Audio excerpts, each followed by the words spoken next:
1000 से ज्यादा कार्यकर्ता, प्रदेश बीजेपी के बड़े बड़े महारथियों की मौजूदगी, साख की लड़ाई में मिली मात पर उत्तराखंड बीजेपी में महामंथन। लोकसभा में किया क्लीन स्वीप, लेकिन 2 सीटों के उपचुनाव ने दे दिया भविष्य का बड़ा संदेश। पहले अयोध्या सीट हाथ से गई, अब बद्रीनाथ में भी मिली मात। 5 सीटों पर मिली प्रचंड जीत का फीका हुआ जश्न। देहरादून में बीजेपी की भविष्य की मंत्रणा। उत्तराखंड की 5 सीटों पर लोकसभा चुनाव में मिली जीत और लोकसभा चुनाव के बाद देवभूमि की 2 सीटों पर हुए उपचुनाव में हार को लेकर देहरादून में बीजेपी कार्य समिति की बैठक हुई।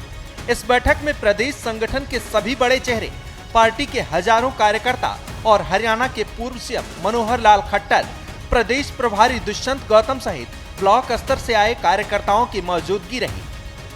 2014 में इनकी मात्र कांग्रेस की 44 सीटें थी और 2019 में इनकी सीटें आई थी कितनी? 52। यानी 542 के हाउस में मान्यता प्राप्त विपक्ष को कितनी सीटें चाहिए? 56 सीटें कम से कम होनी चाहिए। लेकिन ना तो ये 2014 में मान्यता प्राप्त विपक्ष थे और ना 2019 में मान्यता प्राप्त विपक्ष थे।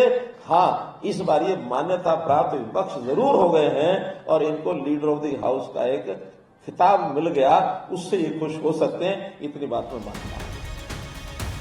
इस बैठक में उपचुनाव में हुई हार और आने वाले चुनावों के लिए मंथन किया गया। प्रदेश के मुखिया पुष्कर सिंह धामी ने लोकसभा चुनाव में मिली जीत को लेकर सभी कार्यकर्ताओं की तरफ से किए गए प्रयासों की सराहना की। सीएम धामी ने कहा कि पार्टी की लोकप्रियता कार्यकर्ताओं के अथक प्रयास से बढ़ी है। बीजेपी कार्यकर्ता पार्टी की जीत के लिए लगातार मेहनत करते रहे हैं, तमाम चुनौतियों का सामना करते रहे हैं। यही कारण है कि आज पार्टी देश में तीसरी बार केंद्र में सरकार बनाने में कामयाब रही है। हमारे पार्टी का कार्यकर्ता पार्टी के एक आह्वान पर पार्टी का नेतृत्व उनसे कोई अपेक्षा करता है कि आपको इस प्रकार का परिणाम देना है, तो पूरी निष्ठा और समर्पण के साथ इस प्रकार से खड़ा हो जाता है और उसके मन में एक ही विचार होता है कि जहां कम है वहां हम हैं। आज आप सभी के अथक परिश्रम और पार्टी के प्रति जो आप सबका समर्पण है, आप सबकी मेहनत है, उसी का परिणाम है कि उत्तराखंड के अंदर तीसरी बार 5 लोकसभा सीटों पर हम सबको विजयश्री प्राप्त हुई है। बीजेपी प्रदेश प्रभारी दुष्यंत गौतम ने लोकसभा चुनाव में उत्तराखंड की 5 सीटों पर मिली जीत को लेकर जनता का धन्यवाद किया। साथ ही देश में लगातार तीसरी बार बीजेपी की केंद्र में सरकार बनने की उपलब्धि का भी जिक्र किया। दुष्यंत गौतम ने कहा कि देश के प्रधानमंत्री नरेंद्र मोदी लगातार तीसरी बार देश के प्रधानमंत्री बने हैं। ये अपने आप में ऐतिहासिक है। इससे पहले पूर्व प्रधानमंत्री जवाहरलाल नेहरू 3 बार देश के प्रधानमंत्री बने थे, लेकिन तब विपक्षी चुनौतियां कम थीं। यशस्वी प्रधानमंत्री जी के तीसरी बार प्रधानमंत्री पर उनका धन्यवाद, जनता का धन्यवाद कि वो तीसरी बार प्रधानमंत्री बने हैं। ये ऐतिहासिक क्षण है। पहले एक बार जवाहरलाल नेहरू बने, लेकिन जवाहरलाल नेहरू उस समय बने जिस समय के अंदर देश आजाद हुआ था, अनुकूलता थी, कोई विरोधी दल ज्यादा नहीं थे। लेकिन आज देश के प्रधानमंत्री आदरणीय नरेंद्र मोदी जी जब देश के प्रधानमंत्री पुनः तीसरी बार बने, उन्होंने विश्व में भी इतिहास रचा है और देश में भी इतिहास रचा है। अगर उनकी कार्यशैली को देखें, उनकी योजनाओं को देखें, जो चुनौतियां उन्होंने ली हैं, उनके क्रियान्वयन के लिए उन्होंने 100% अपने आप को समर्पित किया। बीजेपी के प्रदेश प्रवक्ता सुरेश जोशी ने हमारे संवाददाता रजनीश दीक्षित से इस महामंथन को लेकर बातचीत की। सुरेश जोशी ने बताया कि पार्टी की विचारधारा और उसके विस्तार को लेकर कार्यकर्ताओं में जोश भरने और चुनाव में हुई हार जीत को लेकर इस कार्य समिति का आयोजन किया गया। पूरे देश के अंदर विस्तारीकरण, इनका जो है कि मंडल स्तर तक के कार्यकर्ता को एक विस्तारीकरण के रूप में हम लोगों ने बुलाया है। एक बहुत लंबे समय के बाद मैं कह सकता हूं कि एक ऐतिहासिक जीत भारतीय जनता पार्टी ने तीसरी बार दर्ज की लोकसभा में, क्योंकि 1960-62 के दशक के बाद देखेंगे तो पहली बार जो है कि प्रधानमंत्री के रूप में हमारे मार्गदर्शक और हमारे सबसे लोकप्रिय नेता नरेंद्र मोदी जी को तीसरी बार देश के प्रधानमंत्री के रूप में शपथ लेने का अवसर मिला है।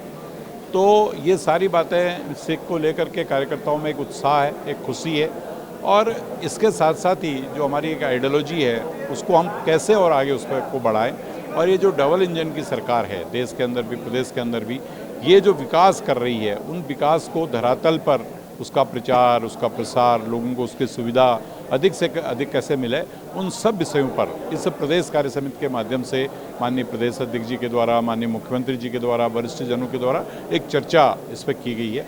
और साथ ही साथ आने वाले जो चुनाव हैं, स्थानीय निकाय के चुनाव हैं, पंचायत के चुनाव हैं, अपने सहकारिता के चुनाव हैं, उन चुनावों में कैसे भारतीय जनता पार्टी संपूर्ण चुनावों को जीते, यानी ग्राम सभा से लेकर लोकसभा तक पूरे प्रदेश में भारतीय जनता पार्टी का परचम लहरा है। ये सारे विषयों पर चर्चा वार्ता और प्रस्ताव आए हैं, उन्हीं पर चर्चा हुई। लोकसभा चुनाव में लगातार तीसरी बार मिली जीत को लेकर बीजेपी उत्साहित नजर आ रही है। हालांकि कई राज्यों में प्रदेश संगठन की तरफ से कार्य समिति की बैठक की जा रही है।